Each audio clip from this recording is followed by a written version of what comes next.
and welcome to the last lesson in Key Question 1, Causes of Crime. Before we start, what I'd like you to do is have a look at this and see if you can match up the type of crime with the correct century. So we've got heresy, vagrancy, murder, computer crime and motoring offences. Can you match them up? So hopefully you've paused and come back and you'll know that heresy and vagrancy are both 16th century and 17th century crimes. Murder happens in all four of those centuries. And computer crime and motor offences are actually something of the 20th century. So we're going to have a little look at them today. So we're going to look at whether or not crime actually did really increase during the 20th century. We're going to analyse some crime statistics and explain why there was an increase in crime in the 20th century. So what can we learn from these graphs here, and why do you think these figures could be misleading? So have a little look at these graphs and pause the screen and see what you think about why these could possibly be misleading, and can we actually learn anything? So having paused, you should have seen that from 1900 all the way up to sort of 1996, you can see there is an increase in burglary from about 1960 onwards, and in theft from about 1930 onwards, maybe 1920. Okay, so burglary being robbing someone's house, okay, when they're not in, theft just being stealing things. And then we've got murder and manslaughter as well. So again, you can see from about the mid-60s, murder and manslaughter actually increases as well. However, they could be a little bit misleading because obviously the police force is getting better during this time. So committing these types of crimes, especially burglary and theft, are becoming more difficult to get away with. They're more difficult to escape. Okay, so there is increased reporting of crime as well. There's more victims of crime that now report it.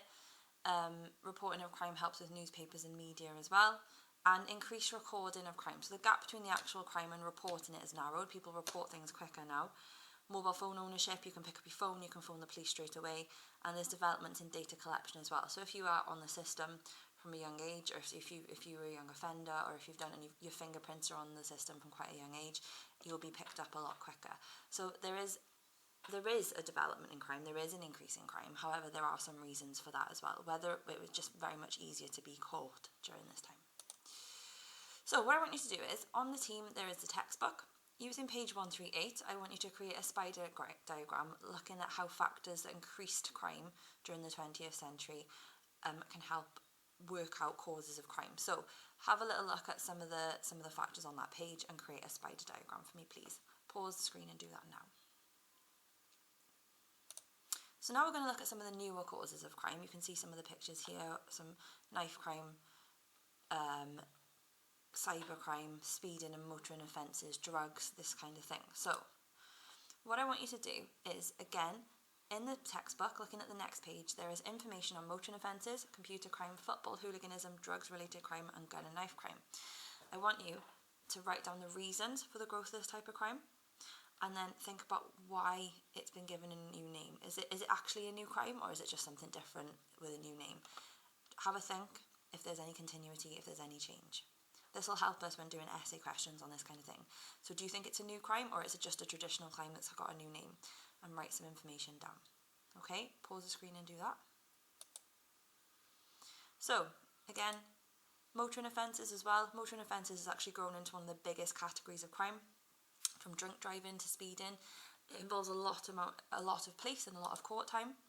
By 1939, actually 60% of all court cases involved motoring offences.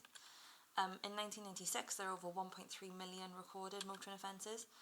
And this is really as a result of increased car ownership. Motoring offences have grown into one of the biggest categories of offending, involving people from all social classes.